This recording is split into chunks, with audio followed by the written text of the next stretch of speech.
Assalamualaikum warahmatullahi wabarakatuh. Selamat pagi anak-anak. Bagaimana kalian kabarnya hari ini? Semoga sehat selalu ya. Sebelum belajar, kita siapkan dulu ya bukunya dan alat tulisnya. Hari ini kita akan melanjutkan belajar tema F. Subtema 1 pembelajaran 3 dan 4. Pada pembelajaran ini kita akan membahas tentang sumber daya alam. Sumber daya alam adalah segala sesuatu yang ada di alam semesta dan dapat digunakan untuk kebutuhan manusia. Sumber daya alam ini dapat digolongkan menjadi sumber daya alam kekal, sumber daya alam yang dapat diperbarui, dan sumber daya alam yang tidak dapat diperbarui. Kali ini Bu Eva akan menjelaskan sumber daya alam yang dapat diperbarui dan sumber daya alam yang tidak dapat diperbarui.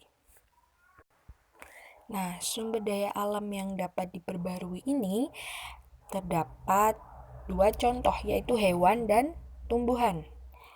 Nah, berikut ini kita akan membahas pemanfaatan beberapa jenis sumber daya alam yang dapat diperbarui di bidang pertanian, perkebunan, peternakan, perikanan, dan kehutanan.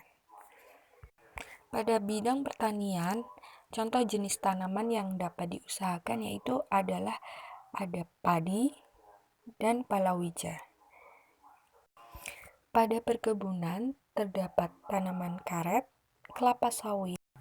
Sedangkan di peternakan terdapat peternakan hewan besar, peternakan hewan kecil, dan peternakan unggas.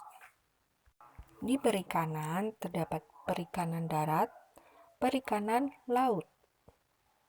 Kemudian kehutanan terdapat hutan hujan tropis, hutan musim, dan hutan mangrove. Nah, itu tadi beberapa pemanfaatan jenis sumber daya alam yang dapat diperbarui. Nah, berikut ini ada beberapa jenis sumber daya alam yang tidak dapat diperbarui. Yang pertama ada batu bara. Batu bara itu berasal dari tumbuhan purba yang telah mati berjuta-juta tahun yang lalu. Kemudian ada minyak bumi. Minyak bumi berasal dari hewan plankton dan jasad-jasad yang telah mati berjuta-juta tahun. Kemudian yang ketiga ada emas.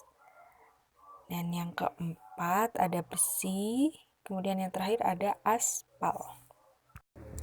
Nah, itu tadi beberapa sumber daya alam yang dapat diperbarui dan tidak dapat diperbarui yang terdapat di Indonesia. Karena Indonesia mempunyai keberagaman sumber daya alam.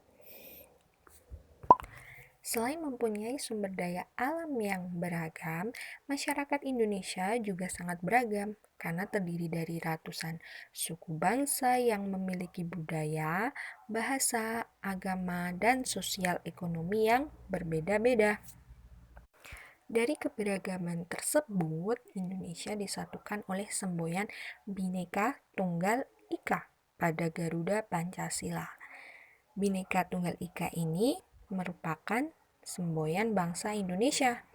Kata tersebut diambil dari kitab Suta Soma karya Empu Tantular.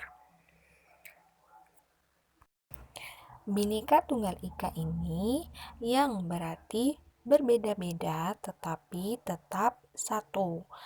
Nah, di Indonesia ini terdapat beberapa suku-suku bangsa yang mendiami di wilayah Indonesia.